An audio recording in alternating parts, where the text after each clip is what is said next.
하나님의 말씀은 느헤미야 13장 10절에서 14절까지의 말씀입니다. 느헤미야 13장 10절에서 14절까지의 말씀 우리 한 목소리로 같이 읽겠습니다. 시작. 내가 또 알아본즉 레위 사람들이 받을 몫을 주지 아니하였으므로 그 직무를 행하는 레위 사람들과 노래하는 자들이 각각 자기 밭으로 도망하였기로 내가 모든 민장들을 꾸짖어 이르기를 하나님의 전이 어찌하여 버림바 되었느냐 하고 곧 레위 사람을 불러 모아 다시 제자리에 세웠더니 이에 온 유다가 곡식과 새 포도주와 기름의 11조를 가져다가 곳간에 드림으로 내가 제사장 셀레미야와 서기관 사독과 레위 사람 부다야를 창고지기로 삼고 마따냐의 손자 삭굴의 아들 하난을 버금으로 삼았나니 이는 그들이 충직한 자로 인정됨이라. 그 직분은 형제들에게 분배하는 일이었느니라. 내 하나님이여 이 일로 말미암아 나를 기억하옵소서. 내 하나님의 전과 그 모든 직무를 위하여 내가 행한 선한 일을 도말하지 마옵소서. 아멘. 오늘 말씀의 제목은 사명감을 회복하십시오라는 제목으로 말씀을 나눕니다. 느헤미야가 첫 총독으로서의 임기를 마치고 바벨론으로 돌아갔다가 어느 정도의 세월이 지난 후에 다시 예루살렘으로 돌아왔습니다. 그때 대제사장 엘리야십의 리더십 아래에 있었던 성전의 상황이 다시 옛날처럼 악화가 되어 있는 것을 오늘 또 우리가 보게 됩니다.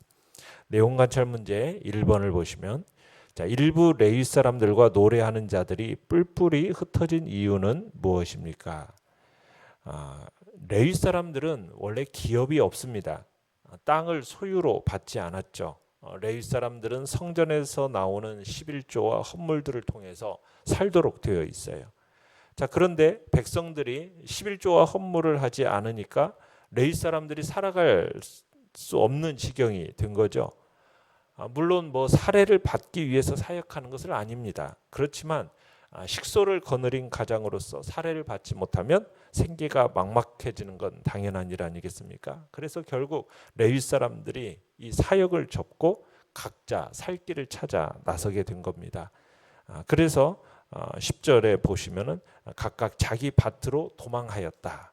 농업으로 자기의 먹을 삶을 생계를 위해서 이제 돌아간 거죠. 내용 관찰 문제 2번을 보시면 백성들은 레위 사람들을 어떻게 섬기기로 합니까?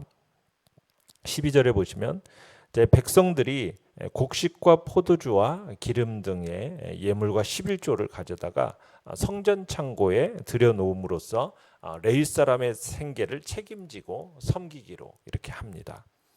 11조 생활이라는 것은 해도 되고 안 해도 되는 그런 문제가 아니라는 거죠. 선택사항이 아닙니다. 그건 하나님의 명령으로 주어진 의무사항입니다.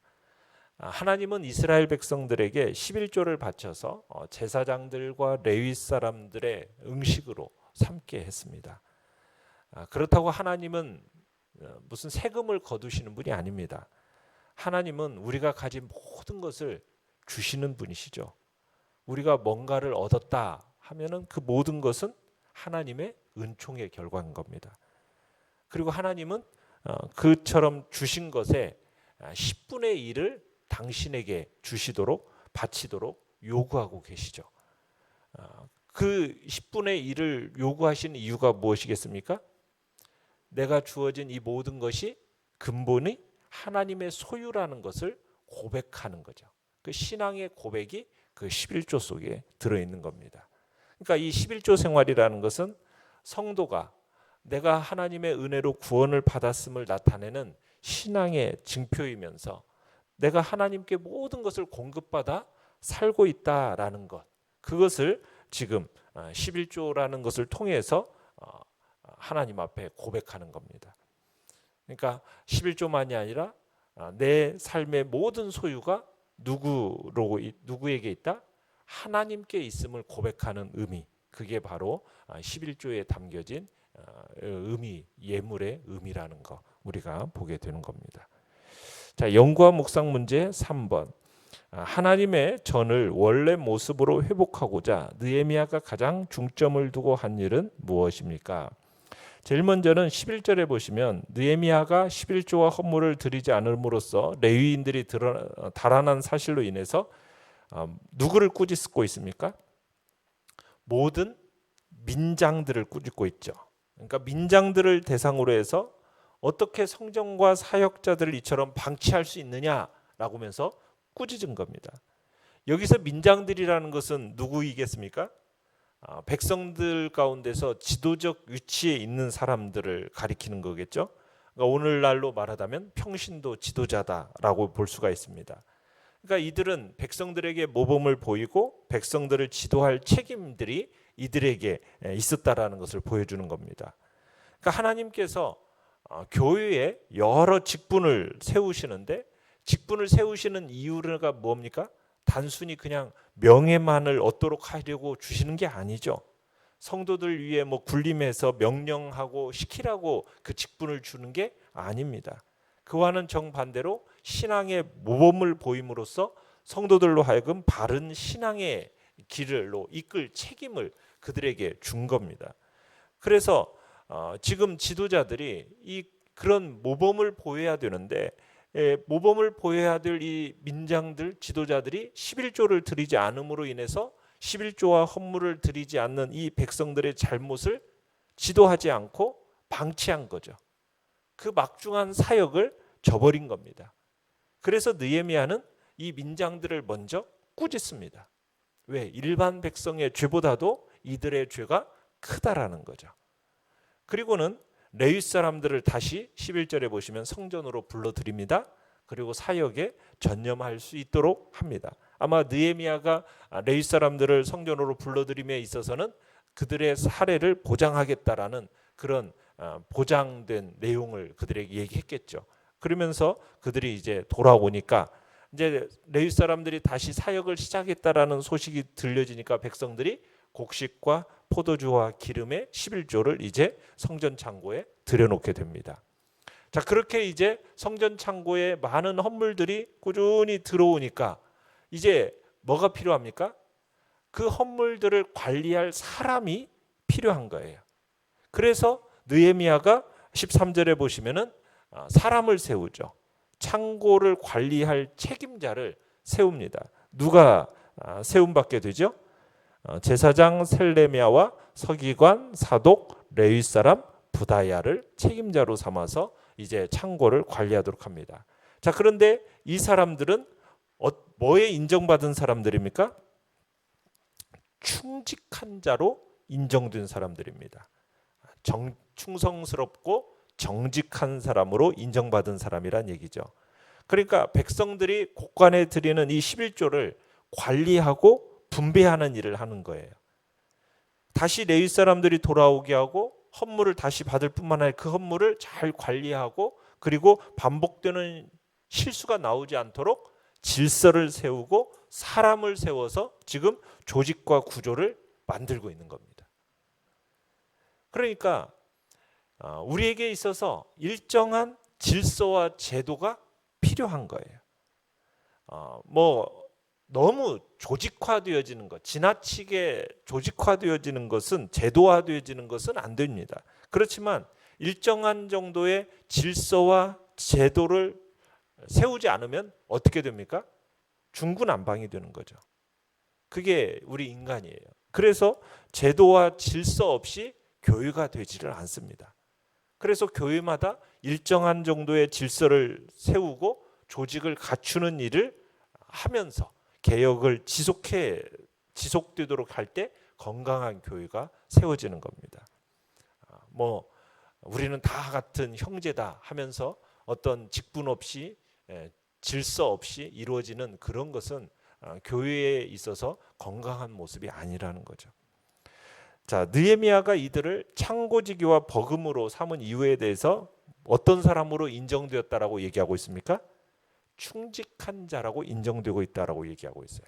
그러니까 11조를 징수하고 분배하는 일에 있어서 이 물질에는 부정이 개입될 여지가 많은 겁니다. 사람은 대체로 물질의 유혹에 약해요. 하나님을 믿는 사람들이라고 해서 물질의 유혹에 강할 거다? 그렇게 생각하면 오산입니다. 하나님을 믿는 사람도 물질의 유혹을 이긴다라는 것은 그리 쉬운 일이 아니에요. 여간 어려운 일이라는 거예요. 그렇기 때문에 교회에서 재물을 관리하는 사람에게 그 직분을 맡길 때에는 그 직분에 있어서 철저한 충성심이 요구되고 있는 겁니다. 그러니까 교회의 재물은 사람의 것이 아니라 하나님의 것이라는 점에서 그것을 관리하는 직분을 맡은 사람에게 더욱 요구되어 있는 것이 뭐라고요? 충직이라는 거죠. 충직. 그래서 느헤미야는 충직한 자로 인정된 자를 지금 그 11조와 헌물을 관리하는 자로 세우고 있는 겁니다. 그러나 뭐 충직이라는 것, 충성이라는 것은 이 충성이라는 이 덕목은 뭐 이 사람들에게만 요구되어지는 게 아니겠죠. 모든 직분자들에게 요구되어지는 덕목입니다. 직분을 맡은 자들에게 가장 기본적인 덕목은 바로 충성이거든요. 그래서 사도 바울은 맡은 자들에게 구할 것은 뭐라고 얘기했습니까? 충성이라고 얘기하고 있습니다. 교회에서 집사의 기본적인 덕목 중에 하나도 바로 충성이라고 말을 하고 있거든요. 그래서 충성은 직분자들의 필수적인 덕목입니다. 비록 좀 지혜가 부족하고 능력이 좀 부족하더라도 하나님의 일을 이루어감에 있어서는 어떤 사람이 필요한 겁니까? 충성된 사람이 필요한 거죠. 어떤 직분을 맡겨도 그 직분에 충성해야 할 거란 얘기입니다. 자, 느낀 점 4번입니다. 성전 제사와 그 모든 사역이 잘 이루어지도록 최선을 다하는 느헤미야를 볼 때 어떤 생각이 듭니까? 참 느헤미야는 사명감을 가진 사람으로서 자기 직무에 정말 충실한 사람이다라는 것을 다시 한번 느끼게 됩니다. 그러니까 하나님의 전을 온전한 모습으로 회복하기 위해서 누구보다도 자신의 직무를 잘 감당하고 있으면서 그리고 다른 사람들로 하여금도 그 직무를 잘 감당하도록 독려하는 그런 지금 자리에 느헤미야가 있는 것을 보게 되는 겁니다. 그러니까 느헤미야는 자기 직무에 충실했습니다. 그런 것처럼 제사장은 제사장의 직무에, 레위 사람은 레위인의 그 직무에, 또 백성들은 그 백성들의 직무에 충실할 때 하나님의 나라가 든든히 세워져 가는 거죠. 그래서 우리는 각자가 사명감을 가져야 되는 거죠. 그 사명감을 잃어버리고 나서 그냥 다른 사람들도 다 그러는데 뭐 하면서 자기의 그 사명감을 잃어버린 채 일을 대충대충 하는 모습을 가진다면 하나님의 나라는 잘 세워지지가 않겠죠. 우리는 그런 모습으로 서서는 안 됩니다. 다른 사람도 다 그러는데 하면서 우리가 사명감을 잃어버리는 그런 자리에 떨어져서는 안 되겠습니다. 느헤미야는 마지막 14절에서 이렇게 기도를 합니다. 내 하나님이여, 이 일로 말미암아 나를 기억하옵소서. 내 하나님의 전과 그 모든 직무를 위하여 내가 행한 선한 일을 도말하지 마옵소서. 그러니까 느헤미야는 이 모든 일에 있어서 하나님이 자신의 이 노력, 자신의 열정 기억해 주시기를 지금 염원하고 있는 것을 보게 됩니다. 그러니까 하나님께 아름답게 기억하실 만한 어떤 선한 추억, 참 그 선한 추억들을 만들어내야 된다라는 것, 우리가 다시 한번 생각하게 되는 겁니다. 정말 우리가 하나님 앞에 선한 일들을 함으로써 그 추억을 많이 만들어내면, 여러분 우리가 하나님 앞에 뭐 평소에 문제가 닥쳐야만이 하나님 앞에 그때 가서야 하나님 앞에 기도하고, 고난이 닥쳐야만이 그 문제를 해결해 달라고 기도하고, 우리가 그렇게만 하지 않고 평상시에 정말 하나님 앞에서 하나님이 기억하실 만한, 아름답게 기억하실 만한 그런 일들을 우리들이 하면서, 하나님 이 선한 일을 주님이 받으시고 기억해 주십시오. 여러분 이런 마음으로 살다가 서로 어려움을 만나서 하나님 앞에 기도를 할 때 정말 그것들을 기억해 달라고 하나님 앞에 부르짖으며 나아간다면 얼마나 하나님 앞에서 정말 그 간구할 때 설득력 있는 기도가 될 수 있겠느냐는 거죠. 참으로 똑같은 자비를 구하더라도 아름다운 추억을 많이 간직하면서 하나님 앞에 당신의 백성이 구할 때 하나님께서 더 기쁘게 응답하실 것이다 라는 그런 마음이 우리에게 드는 것입니다.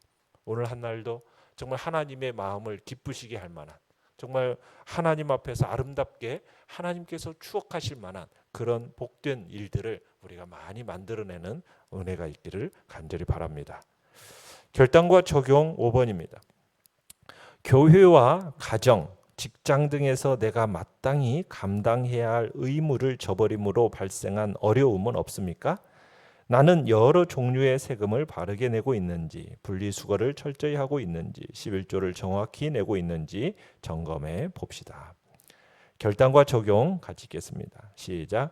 무뎌진 제 마음을 새롭게 하시고 사명을 성실히 잘 감당할 수 있도록 도우소서. 아멘. 오늘 말씀을 생각하면서 기도하시고요. 연약한 우리의 지체들을 위해서 기도해 주시며 코로나19 바이러스로부터 주님 속히 잠잠해지고 또 함께 대면하며 예배드리는데 방해받지 않도록 하나님 은혜를 베풀어 달라고 주여 우리 세 번 부르짖며 나아갑니다.